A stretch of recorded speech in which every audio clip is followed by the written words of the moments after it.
Good day, brothers and sisters. This is Anthony Moore for your money from the Freedmen Descendants of Chicago, formerly known as ADOS Chicago, and we are here to enlist your support for an executive order that we are pushing our governor here in Illinois to sign. It's called the 1619 Rapid Relief Executive Order. Now, before we even get into before we even get into what the executive order is, we are going to provide a little context because context is everything, and without context, you don't know a damn thing. And one of the key forms of propagandization here in this United States of America is giving people things without the proper context, and so people are fooled into believing that they know something because they do not have the proper context. In actuality, they know nothing. But it often plays on people's ego to make them feel like they informed when they didn't do the work to be really informed. Because just looking at the nightly news ain't gonna cut it. Even though a lot of people seem to think it does. So if nothing else, you're gonna have some proper context. Speaking of which, let's talk about the governor here in Illinois that we are advocating to sign and have been advocating for him to sign this executive order.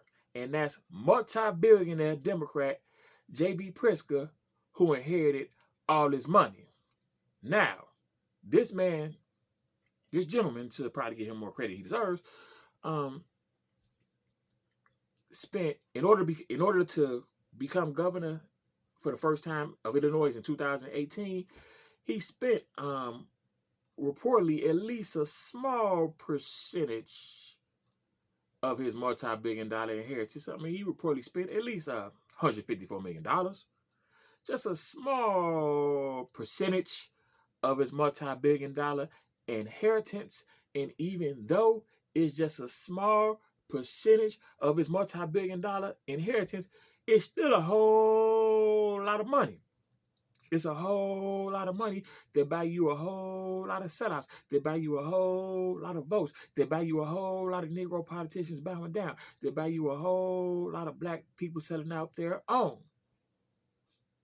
So in order to hold him accountable, we as black people have to hold our own accountable. So let's provide some further context in terms of the 1619 Rapid Relief Executive Order. The 1619 references the year 1619, which references a year and era during which the ancestors of the bulk of the people to whom this policy is applicable to were brought to this here United States of America in chains. In other words, it's policy specifically for black people with a particular focus on those of us who have descended from U.S. chattel slaves. Yes, sir. Yes, ma'am.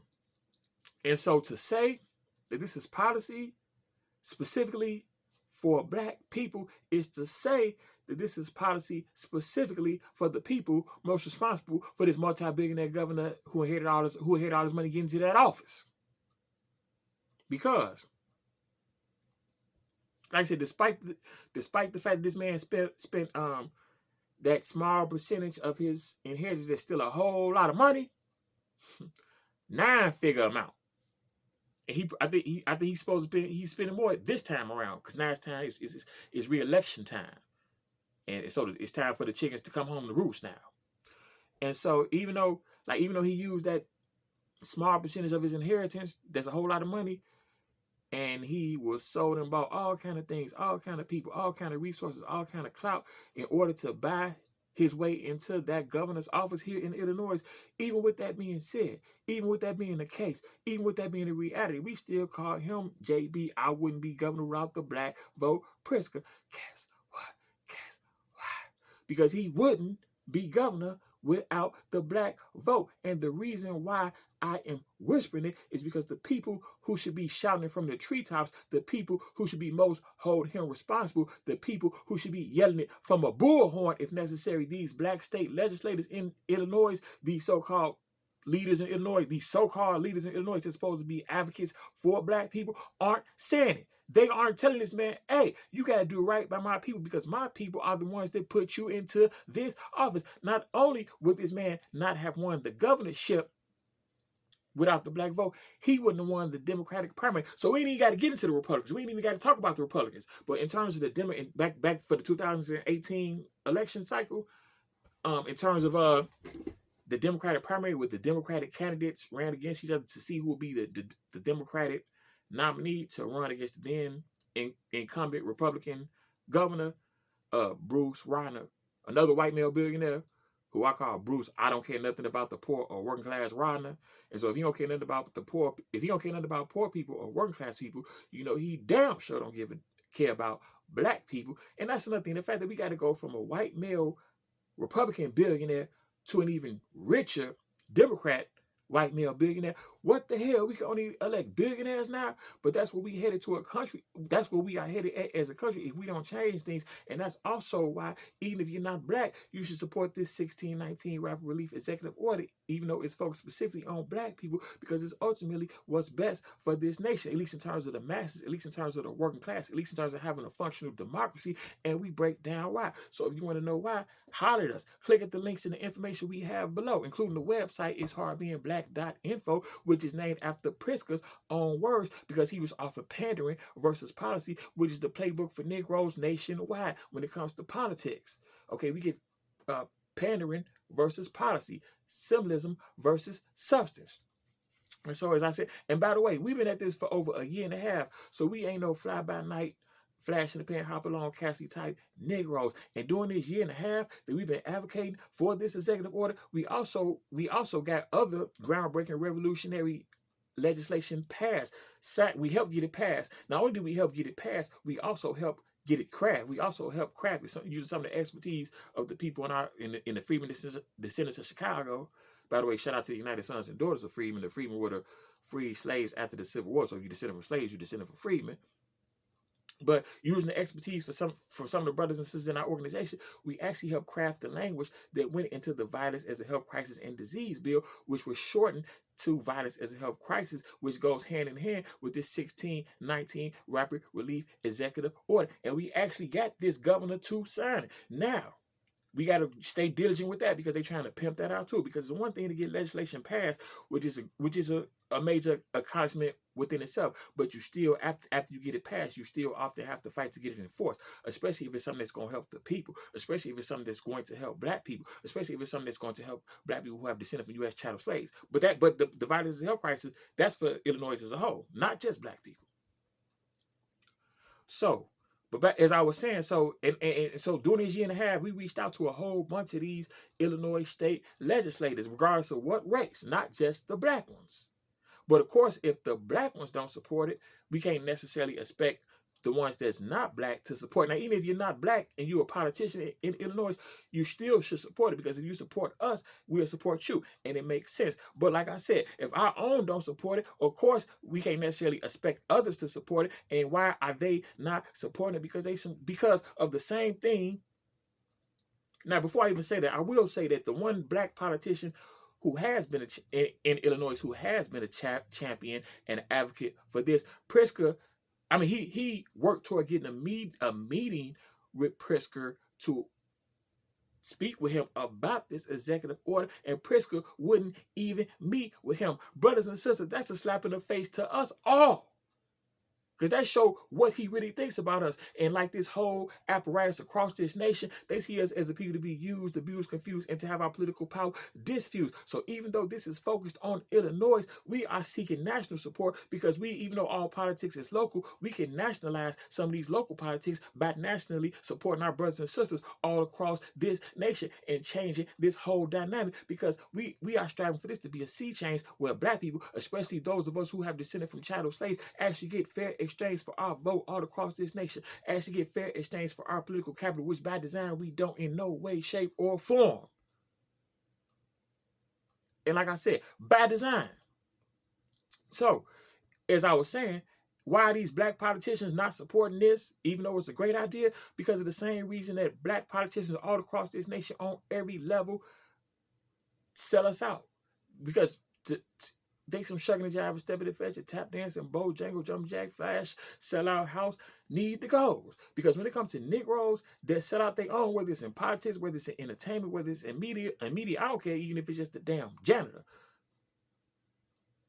Of course, but of course, we're more worried about those in more prominent positions, but it's about having a zero tolerance policy towards selling out across the board. But when it comes to Negroes that sell out their own, and the thing that's so tragic and so unacceptable about it is that these people should, instead of being afraid to sell out, instead of being nervous to sell out like they rightfully should be, these people get in line to sell out. They can't wait to sell out because that's the design, that's the corruption of this system, and that's the dynamic that we pushing against and that we fighting against, and that we must and will overcome in this 1619 rapid relief executive order is about overcoming that very dynamic by holding our own accountable. Because when it comes to black folks that sell out their own, I don't even like to think of them as Negroes. I call them need to goes because they Negroes that need to go. Anybody that sell out the legacy of our ancestors needs to go. Anybody that sell out their own on behalf of massa needs to go. Anybody that sells out the prospects and the opportunities for our future generations needs to go.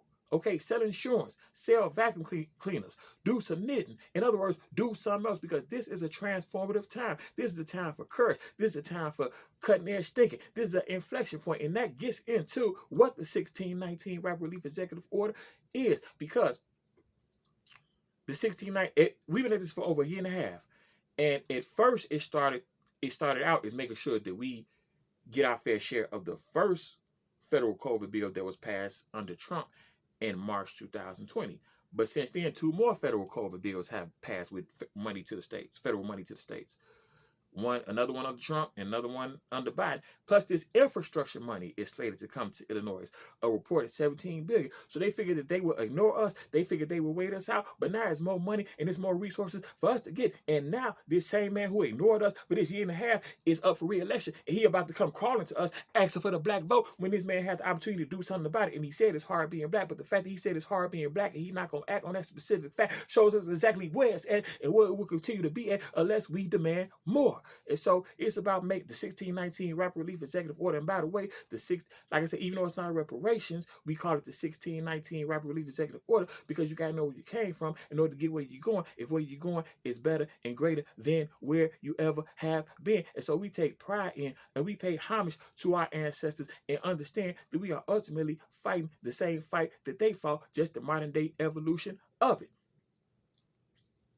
So it's about making sure that we get our fair share, at least a percentage commensurate with our percentage of the population, as well as accounting for our disproportionate need. And even though this is not reparations, nonetheless, we have more of a disproportionate need than others because of our unique legacy in this country, which is why it's necessary for us to know where we came from and for others to understand and recognize it too, because by design, this system makes sure you don't know so that you don't understand what we got to do and what we got owe and what we entitled to. But that's what we have to change that, and we are changing that. And here's the thing. It's not just about making sure we get our fair share, which is important, because one thing we as black people who have descended from U.S. chattel slavery understand in our over 400 years and in this here United States of America is that we don't get our fair share unless we demand it. And even when we demand it, we still got to fight for it. But if we don't demand it, we damn sure ain't getting it. But it's just not about making sure we get our fair share. It's about making sure the money is spent in specific and explicit ways that are commensurate with this new unfolding, still yet to be determined post-COVID, new global economic paradigm. Newsflash, ain't no going back to normal. And black people, why the hell do you want to go back to a normal that by design got us solidified and codified at the bottom? As horrible as COVID and the shutdowns and everything surrounding it has been, we should be thankful that something has come along to upset this dynamic and giving us an obligation, giving us the opportunity, giving us the need, giving us the resources to reset this whole dynamic.